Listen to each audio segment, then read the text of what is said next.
తెలంగాణ సాధించడమే ఒక ధ్యేయంగా ఉద్యమంలో చాలా చురుకైన పాత్ర వహించి ఉద్యమకారుల కేసుల కోసం కోర్టులో తనదైన శైలిలో ఒక సీనియర్ న్యాయవాదిగా పోరాడిన గుడిమెల రవి ఇతనికి కేసీఆర్ నేరుగా వచ్చి మిమ్మల్ని ఖాళీగా ఉంచను, ఎందుకంటే తెలంగాణ కోసం చేసిన కృషి అంతా ఇంతది కాదు, ఎంపీ టికెట్ నీకే, అదే కాదు ఇంకా ఏ మంచి పోస్టులోనైనా మీకు అర్హుడు అని చెప్పేసి ఇంటికొచ్చి మరీ ప్రోత్సహించిన గుడిమెల రవి మనతో ఉన్నారు. నమస్తే అన్న. అన్న ఏంటి ఇప్పుడు ఎంపీ లోక్సభ ఎన్నికలు దగ్గరకు వచ్చాయి, మరి మీకు ఎంపీ టికెట్ అనేది కన్ఫర్మ్ అయ్యే అవకాశం ఉందా? మీకు ఎంతవరకు ఆశలు కనపడతా ఉన్నాయి? నరేందర్ గారు, నిజంగా కూడా 2016లో జరిగినటువంటి సంఘటన ఆ చేదు అనుభవాల నుంచి ఇంకా తేరుకునేటటువంటి పరిస్థితి లేదు. ఎందుకంటే అన్నిటికీ అర్హత కలిగినటువంటి వ్యక్తిగా, ఆనాడు వరంగల్ పార్లమెంట్ నియోజకవర్గానికి అర్హత కలిగినటువంటి వ్యక్తిగా, కులబలం ఉన్నటువంటి వ్యక్తిగా, యోగ్యత ఉన్నటువంటి వ్యక్తిగా, ఒక ఉద్యమకారుడిగా నాకు అన్ని రకాల పాజిటివ్నెస్ ఉన్నప్పటికీ కొంతమంది కావాలనేటువంటి దురుద్దేశంతో నేను వస్తే వాళ్ళ మనుగడకు ముప్పని చెప్పి భావించి నా అభ్యర్థిత్వాన్ని కాకుండా చేశారు.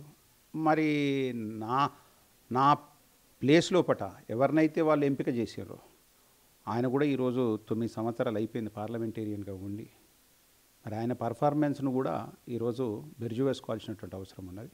మొన్న జరిగినటువంటి ఎన్నికల్లోపట వారి పాత్ర ఏందో కూడా ఇలా అధిష్టానం చూడాల్సినటువంటి అవసరం ఉన్నది. అయితే నిజానికి కేసీఆర్ గారు నా మీద సంపూర్ణమైనటువంటి విశ్వాసంతో నాకు అవకాశం కల్పించడానికి కోసం చిత్తశుద్ధితో ప్రయత్నం చేసిండని నేను అనుకుంటాను. కాబట్టి ఆయనను ఆ రోజు ఇన్ఫ్లుయెన్స్ చేశారు. అట్లనే ఈరోజు వచ్చినటువంటి ఫలితాలు కూడా ఆ ఇన్ఫ్లుయెన్స్ చేసినటువంటి వ్యక్తుల చేష్టల మూలనే ఈ ఫలితాలు వచ్చినాయి. లేకపోతే ఇట్లాంటి ఫలితాలు రావు. దేనైనా ఏ పార్టీకైనా పునాది, బలమైనటువంటి పునాది ఉంటేనే ఆ పార్టీ కలకాలం కొనసాగుతుంది. ఎప్పుడైతే ఆ పునాదులు బలంగా లేవో, ఆ పునాదులు ఎప్పుడైతే బలహీనపడతాయో, లేకపోతే ఆ పునాదులను మనం బలహీనం చేస్తామో, ఎంత పెద్దగా నిర్మించుకున్న సౌధమైనా కూడా తాత్కాలికంగా నిలబడుతుంది కానీ దీర్ఘకాలికంగా ఉండదు. కొంత వేగంగా గాలి వస్తే కూలిపోతుంది. అట్లనే ఇవాళ చూడండి, ఒక 25 సంవత్సరాలు ఉంటుందని నేను అనుకున్నా. టీఆర్ఎస్ పార్టీ ఒక 25 సంవత్సరాలు ఈ ప్రాంతంలో అప్రతిహతంగా ప్రభుత్వంలో ఉంటుందని నేను భావించిన. ఎందుకంటే ఆనాడు కాంగ్రెస్ పార్టీలో విలీనం అవుతుందనేటటువంటి మాట మాట్లాడినప్పుడు, విలీనం చేయాలనేటటువంటి సందర్భంలో జరిగినటువంటి రాష్ట్ర కమిటీ సమావేశంలో నేను నిర్ద్వందంగా టీఆర్ఎస్ పార్టీ ఉండాలి అని చెప్పేసి మాట్లాడినటువంటి వాడిని, పెద్దగా ఎక్కువ మాట్లాడినటువంటి వాడిని. కాబట్టి ఆ పార్టీ కూలిపోతున్నటువంటి విధానం నా కళ్ళ ముందర కనపడింది. కాకపోతే ధైర్యం చేసి చెబుతున్నప్పటికీ వాళ్ళు వినే పరిస్థితిలో లేరు. ఇవాళ ఏమైంది? ఎవరైతే బలమైనటువంటి పునాదులు, ఎవరైతే ఉద్యమకారులు ఉన్నారో, ఎవరైతే టీఆర్ఎస్ పార్టీకి అన్ని రకాలైనటువంటి ధైర్యంగా నిలబడ్డారో, అన్ని కోల్పోయి ధైర్యంగా నిలబడ్డారో, ఆ కోల్పోయినటువంటి శక్తులు, వ్యక్తులు వాళ్ళు బలహీనమైపోయి ఉన్నారు, బలహీనపరిచిరు వాళ్ళను. తద్వారా ఏమైంది? వాళ్ళు మిన్నకుండిపోయారు. ఇలా కాంగ్రెస్ పార్టీ గెలిచినటువంటి తీరును చూస్తే నిజంగా అది కాంగ్రెస్ పార్టీ గెలుపు కాదు, వాళ్ళు కూడా అంగీకరిస్తారు. టీఆర్ఎస్ పార్టీ బలహీనత, టీఆర్ఎస్ పార్టీ ఓటమి. అది టీఆర్ఎస్ పార్టీ అంటే టీఆర్ఎస్ పార్టీ నుంచి బీఆర్ఎస్ పార్టీకి మారడం, అది ఒక పెద్ద నష్టమైనటువంటి పరిణామాన్ని తీసుకొచ్చింది. ఎందుకంటే ప్రజలు ఓన్ చేసుకునేటటువంటి ఆ దాంట్లో అంటే దాన్ని పూర్తిగా ఆ పార్టీ మాది అని చెప్పుకోవడానికి ఉన్నటువంటి సంకేతం లేకుండా పోయింది. కాబట్టి అదొక పెద్ద పరిణామంగా చూడాలి. రెండవది ఏంటంటే బలమైనటువంటి శక్తులను, యాయా కులాలలో బలమైనటువంటి శక్తులను బలహీనపరిచి అత్యంత బలహీనమైనటువంటి వ్యక్తులను ఎంచుకోవడం వల్ల ఇవాళ బలహీనమైనటువంటి వ్యక్తులు మాకు పార్టీకి ఏ రకంగా పని చేయలేకపోయారు. క్యాడర్ను వాడుకోవాల్సింది, క్యాడర్ను ఇన్వాల్వ్ చేయాల్సినటువంటిది. క్యాడర్ కమిట్మెంట్తో ఉన్నటువంటి క్యాడర్ను మీరు ఇన్వాల్వ్ చేయకుండా కార్పొరేట్కరణను మీరు ప్రోత్సహించారు. కార్పొరేట్కరణ అంటే ఏంటిది? వాడు జెండాలు కూడా వాడే కట్టిపోతాడు, ఎవరికో ఫోన్ చేస్తే వాడే వస్తాడు, వాడు ఆంధ్రుడు. వాడే కట్టిపోతాడు, వాడే ఫ్లెక్స్లు కడతాడు. అప్పుడు కార్యకర్తకి ఏం లింక్ ఉంటుంది? ఏం పని ఉండదు. వాడు డబ్బులు తీసుకోవాలి. పేడ్ ఆర్టిస్టుల లెక్క నడిచింది కార్యక్రమం. అది ఎప్పటివరకు ఉంటుంది పేడ్ ఆర్టిస్టులది? కాబట్టి మనం ఇన్వాల్వ్ చేయాలి. అంటే క్యాడర్ని ఇన్వాల్వ్ చేయాల్సి ఉంటుంది. ఎక్కడ కూడా వినే పరిస్థితి లేదు. నిజంగా కూడా చెప్పాలంటే ఈరోజు మళ్ళీ ఎన్నికలు వస్తాయి. వరంగల్ జిల్లా తెలంగాణ రాష్ట్ర ఉద్యమానికి, తెలంగాణ సాధన ఉద్యమానికి ఇది పురిటిగడ్డ లాంటిది. ఒక భూకంప కేంద్రానికి కేంద్రం ఏ రకంగా అయితే ఉంటుందో ఇది ఎపిసెంటర్. అట్లాంటి బ్రహ్మాండమైనటువంటి వరంగల్ జిల్లా, ఉమ్మడి వరంగల్ జిల్లాను 6 జిల్లాలుగా చేసినప్పటికీ తెలంగాణ పార్టీతోటి అయిష్టంగానే ఉన్నప్పటికీ మళ్ళీ దాన్ని కొనసాగించలేకపోయింది. కంప్లీట్ వాషౌట్ అయింది. గుడిలో మెల్ల 2 సీట్లు వచ్చినాయి. అవి కూడా పోయేటే. అది మార్చిండు కాబట్టి అదేదో ఆ ఊగిసలాట ఆగింది. ఇప్పుడు మనం ఆలోచన చేయాల్సింది ఏంటంటే పార్టీ రేపు 2024లో పార్లమెంటుకు జరగబోయే ఎన్నికలు ఒక యుద్ధాన్ని, ఒక మహాసంగ్రామ యుద్ధాన్ని తలపిస్తాయి. 2 ప్రధానమైనటువంటి జాతీయ పార్టీల నడుమ ఒక ప్రాంతీయ పార్టీని, మనం ప్రాంతీయ పార్టీ అనుకోవడానికి వీల్లేదు, మనది కూడా ఒక జాతీయ పార్టీ అనుకోవాలి.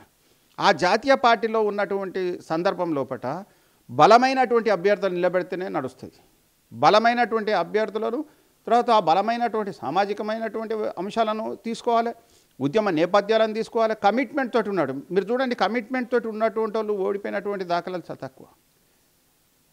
వ్యక్తిగతంగా ఎమ్మెల్యేలు వాళ్ళ పాత్ర, వాళ్ళు చేసినటువంటి నిర్వాహకం మూలంగా ప్రజలందరూ కూడా విపరీతంగా వ్యతిరేకంగా ఉండడం వల్ల వచ్చినటువంటి రిజల్ట్స్.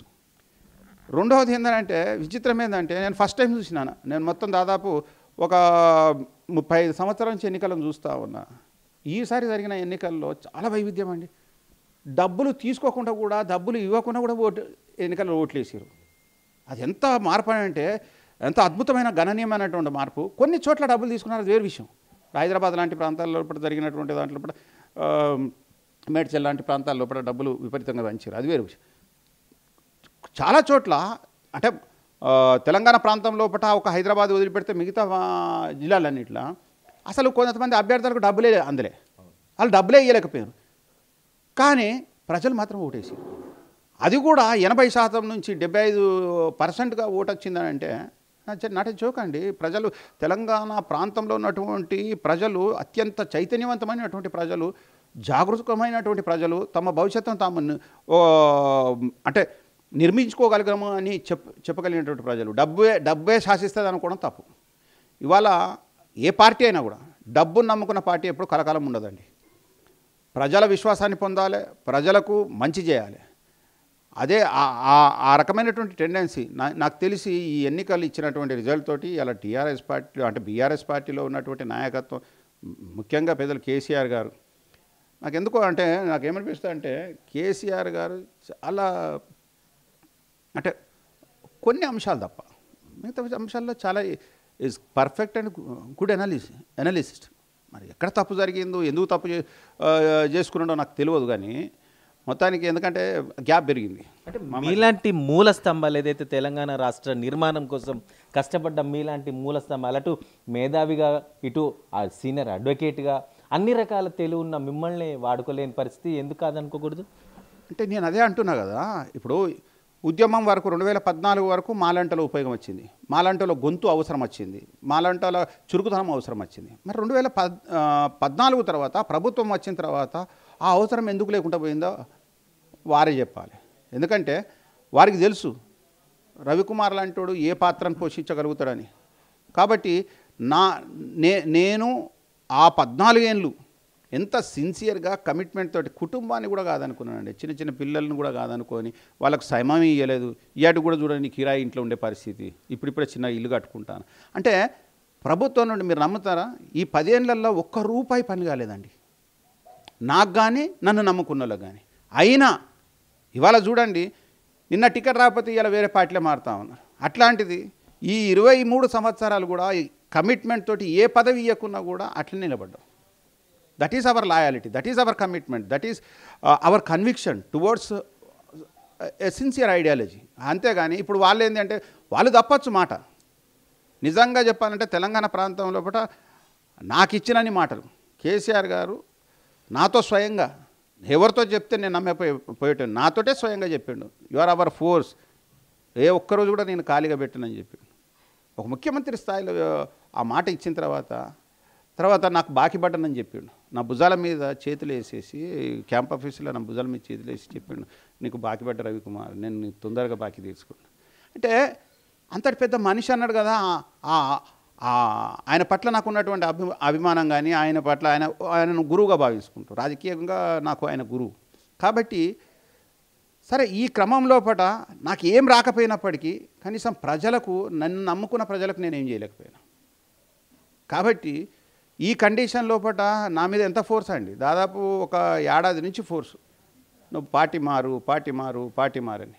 చాలా సైలెంట్గా, కొన్నిసార్లు రకరకాలైనటువంటి విమర్శలు వచ్చినా కూడా నేను తట్టుకున్నా. ఎందుకు, నువ్వు ఏమైనా బలహీనమైనటువంటి మనిషి, నీకు ఏమైనా బలహీనతలు ఉన్నాయా, ఎందుకు మారతలేవు, అది ఇది ఇట్లా అన్నా కూడా, అంటే మారడం ఎంతసేపు, రేపు పొద్దుగాల రాహుల్ గాంధీతోటో లేకపోతే రేపు పొద్దుగాల నడ్డా గారితోటో ఎవరితోటో కండవ కప్పుకోవచ్చు, పెద్ద సమస్య అది ఇవాళ రేపు. అది కాదు, అంటే పాలిటిక్స్లో కూడా కమిట్మెంట్ అనేది చాలా అవసరం, కన్విక్షన్ అనేది చాలా అవసరం.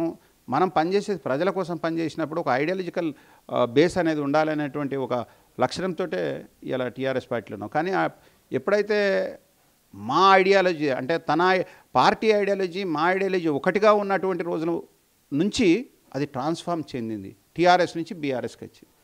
అక్కడ లిబరలైజ్ అయిపోయింది. లిబరలైజ్ అయిపోయిన తర్వాత ప్రజలకు ఆ వన్నెస్, ఆ ఓనింగ్నెస్ పోయింది. ఆ పోవడం వల్ల ఇవాళ మేము లిబరల్ అయిపోయాం.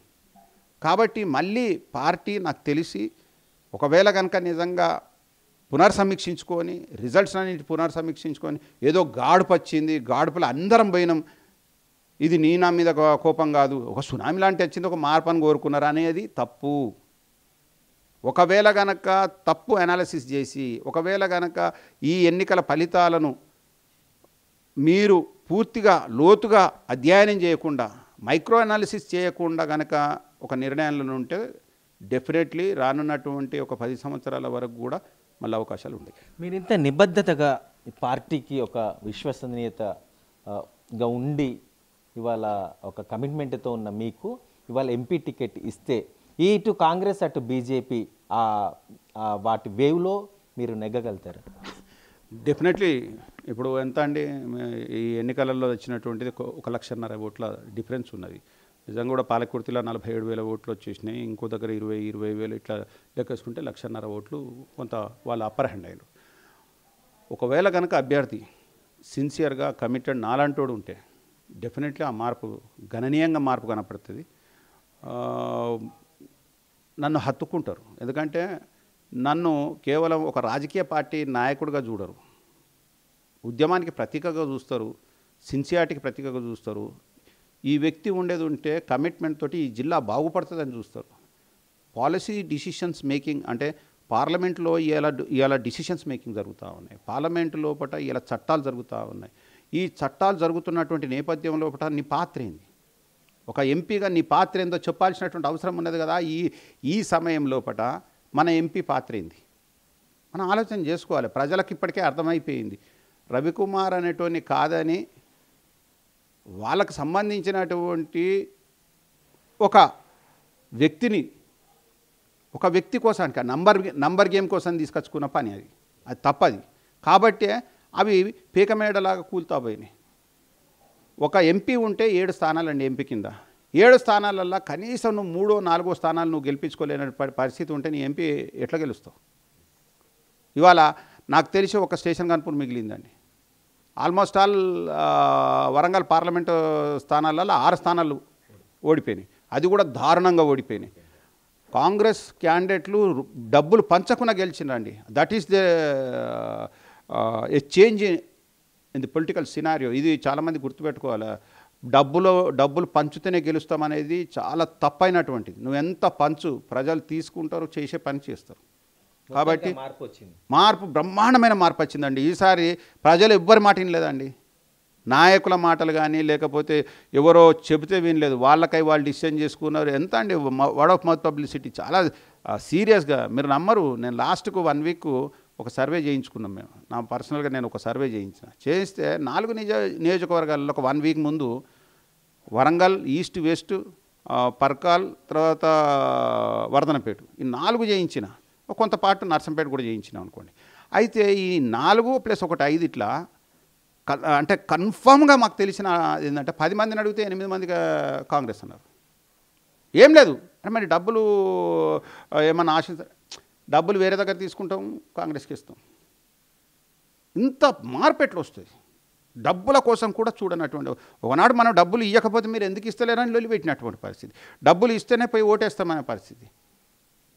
లాస్ట్కు చివరికి 2 గంటలు 3 గంటలలో పెరిగినటువంటి ఓటింగ్ చూడండి.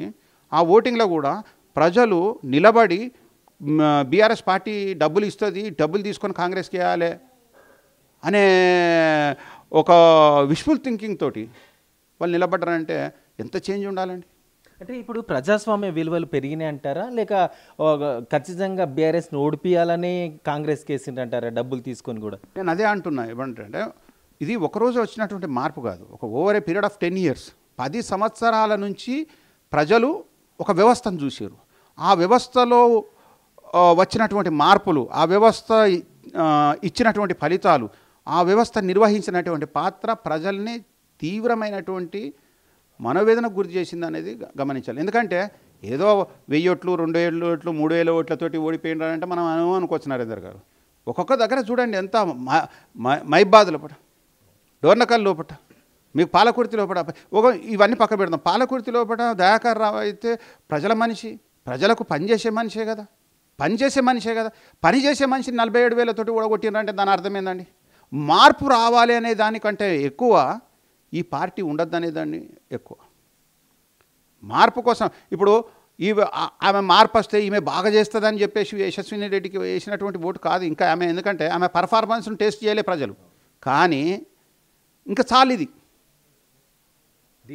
దీని ఆపాలి అనేటటువంటి ఒక బలమైనటువంటి అభిప్రాయానికి వర్గ వైషమ్యాలకు వ్యతిరేకంగా, కుల మతాలకు వ్యతిరేకంగా ఇప్పుడు హనుమకొండ ఉన్నదండి, 2 రెడ్లు కొట్టుకుంటే బీసీ నేను గెలుస్తా అని చెప్పేసి ప్రచారం చేసుకున్నాడు ఆయన.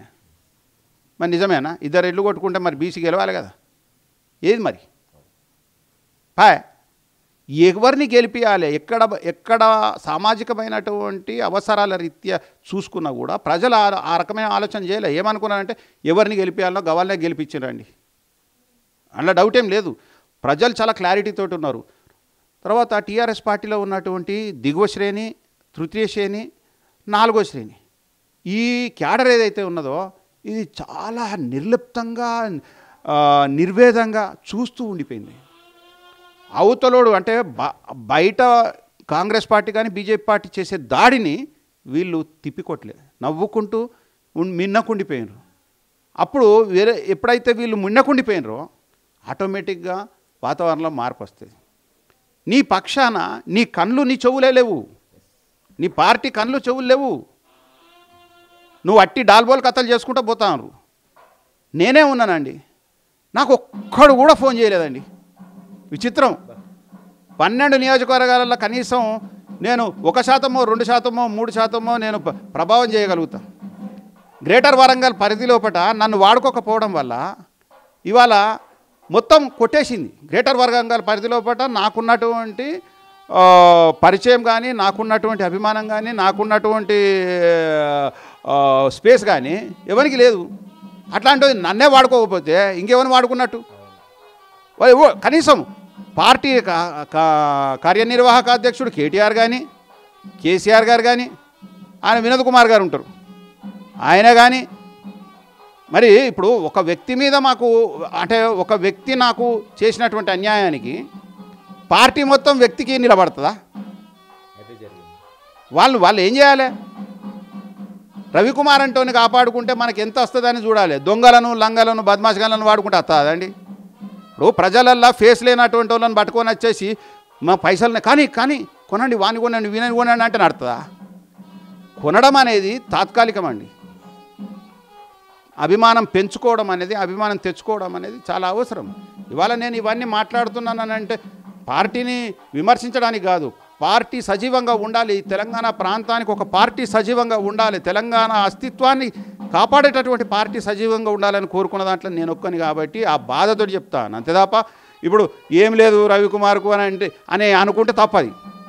ఎందుకంటే ఇప్పుడు కుంటి అయినను గుడ్డి అయినను ప్రేమించేటోళ్ళు ఉంటారు, లవ్ చేసేటోళ్ళు ఉంటారు, పెళ్లి చేసుకునేటోళ్ళు ఉంటారు. ఇక నువ్వు పిల్లని అనంత మాత్రం పెళ్లి చేసుకోరా, అది తప్పు పంచట కదా. అట్లనే ఇప్పుడు ఇవాళ ఉమ్మడి వరంగల్ జిల్లాలో మళ్ళీ పార్టీ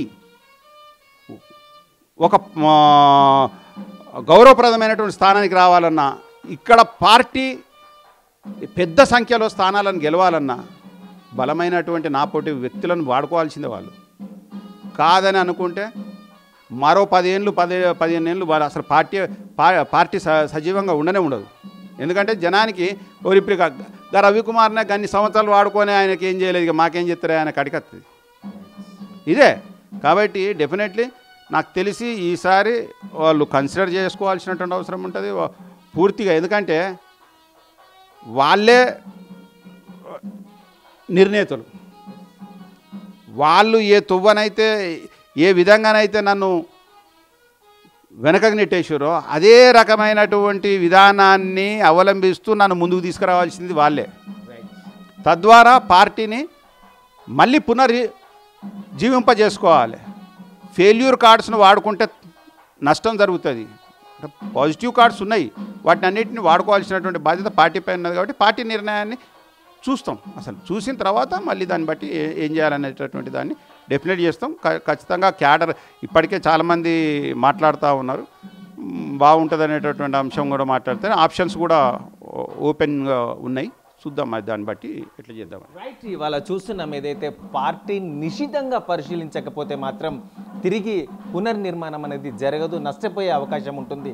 నాలాంటి అంకిత భావంతో పనిచేసే ఒక కమిట్మెంట్తో ఉన్న కార్యకర్తను ఏదైతే మొదట గుర్తించి తర్వాత మర్చిపోయారో అలాగా కాకుండా నాలాంటి కార్యకర్తల్ని, నాలాంటి నాయకులను ఇవాళ ముందుంచుకుని మళ్ళీ పునర్నిర్మిస్తే మాత్రం మళ్ళీ మంచి స్థాయికి వస్తుంది. కాబట్టి ఈ అసెంబ్లీ ఎన్నికల్లో అయితే ఒకటి చవి చూసాము ఓటమి అనేది, కానీ ఇప్పుడు రాబోయే లోక్సభ ఎన్నికల్లో మాత్రం ఖచ్చితంగా నాలాంటి అభ్యర్థులకు అవకాశాలు ఇస్తే నిలిచి ఈ పార్టీకి మంచి గౌరవం అనేది నిలబెట్టగలుగుతాం అని చెప్పి విజయ పరంపర అనేది తిరిగి మళ్ళీ కొనసాగించవచ్చు అని చెప్పి రవికుమార్ గారు చెప్తున్న పరిస్థితి. కెమెరామెన్ రాజుతో నరేంద్ర, RTV న్యూస్, వరంగల్. మరిన్ని వీడియోస్ కోసం ఛానల్ ని సబ్స్క్రైబ్ చేయండి, లేటెస్ట్ అప్డేట్స్ కోసం వాట్సాప్ ఛానల్ ని ఫాలో చేయండి, అండ్ లింక్ డిస్క్రిప్షన్ లో ఉంది.